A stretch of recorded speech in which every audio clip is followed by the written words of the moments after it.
Welcome to Taranath Jegarkal YouTube channel. ವಿದ್ಯಾರ್ಥಿಗಳೇ, PGCET 2025 ಕುರಿತಾಗಿ KEದವರು ಹೇಳಿದ ಹಾಗೆ ನಿಮಗೆ ಅಣಕು ಹಂಚಿಕೆಯನ್ನು ಮಾಡಿದ್ದಾರೆ. ನಿಮಗೆ ಮಾರ್ಕ್ ಅಲಾಟ್ಮೆಂಟನ್ನು ನೀಡಿದ್ದಾರೆ. Note for first round important ಇರತಕ್ಕಂಥ ಪ್ರಮುಖ ಸೂಚನೆಗಳು ಕೂಡ ಪೋರ್ಟಲ್ನಲ್ಲಿ ನೀಡಿದ್ದಾರೆ.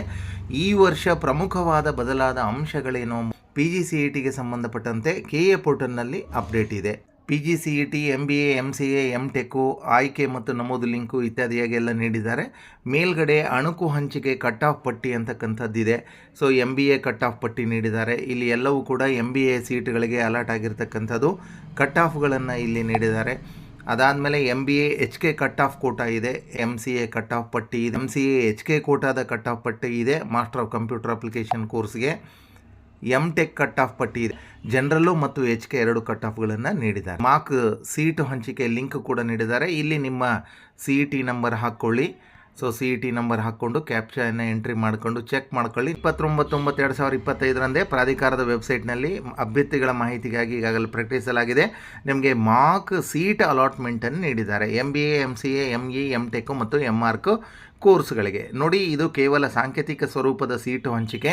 ಹೇಗೆ ನಡೀತದೆ ಅಂತಕ್ಕಂಥದ್ದು ಗೊತ್ತಾಗೋ ಸಲುವಾಗಿ ಕಟ್ ಆಫ್ ಎಷ್ಟಿದೆ ಏನು ಎಂಬುದು ಒಂದು ಟ್ರೆಂಡ್ ನಿಮಗೆ ಗೊತ್ತಾಗಲಿ ಅಂತಕ್ಕಂಥದ್ದು. ಅಣಕು ಫಲಿತಾಂಶವನ್ನು ನೀವು ಪರಿಶೀಲಿಸಿದ ನಂತರ ನಿಮ್ಮ ಆಯ್ಕೆಗಳನ್ನು ಅವಶ್ಯಕತೆ ಇದ್ದಲ್ಲಿ ಬದಲಾಯಿಸಬಹುದಾಗಿದೆ, ಸೇರಿಸಬಹುದಾಗಿದೆ ಮತ್ತು ಅಳಿಸಬಹುದಾಗಿದೆ. ಈ ಆಪ್ಷನ್ಸ್ಗಳನ್ನು ಕೂಡ ನೀಡಿದ್ದಾರೆ. ಇಲ್ಲಿವರೆಗೂ ಇಚ್ಛೆ ಮತ್ತು ಆಯ್ಕೆಗಳನ್ನು ದಾಖಲಿಸದೇ ಇರತಕ್ಕಂಥ ಅರ್ಹ ಅಭ್ಯರ್ಥಿಗಳು ಅಂದರೆ ಮಾರ್ಕ್ ಸೀಟ್ ಅಲಾಟ್ಮೆಂಟಲ್ಲಿ ಭಾಗವಹಿಸದಿರುವ ಅಭ್ಯರ್ಥಿಗಳು ಕೂಡ ಈಗ ರಿಯಲ್ ಫಸ್ಟ್ ರೌಂಡ್ ಸೀಟ್ ಅಲಾಟ್ಮೆಂಟಲ್ಲಿ ಕೂಡ ಭಾಗವಹಿಸಬಹುದಾಗಿದೆ. ಅಭ್ಯರ್ಥಿಗಳು ಮೊದಲನೇ ಸುತ್ತಿನ ಸೀಟು ಹಂಚಿಕೆಗೆ ಇಲ್ಲಿ ಕೊಟ್ಟಿದ್ದಾರೆ. ಡೇಟ್ ನೋಡ್ಕೊಳ್ಳಿ.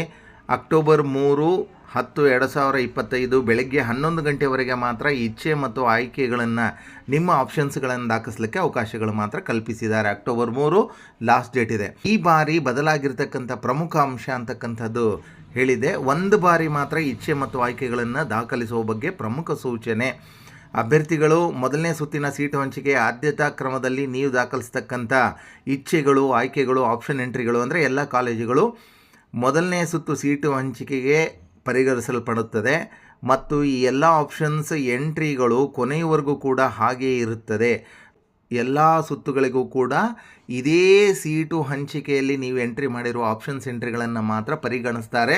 ವಿದ್ಯಾರ್ಥಿಗಳೇ, ನಂಬರ್ ಆಫ್ ಕಾಲೇಜಸ್ಸನ್ನು ಆ್ಯಡ್ ಮಾಡಿಕೊಳ್ಳಿ, ನಿಮಗೆ ಅನುಕೂಲ ಆಗ್ತದೆ. ಇದಿಷ್ಟು ಅಪ್ಡೇಟ್ ಇದೆ. ತಾರಾನಾಥ್ ಜೇಗರ್ಕಲ್ ಯೂಟ್ಯೂಬ್ ಚಾನಲನ್ನು ಸಬ್ಸ್ಕ್ರೈಬ್ ಮಾಡ್ಕೊಳ್ಳಿ, ಫಾಲೋ ಆಗಿ. Thank you very much.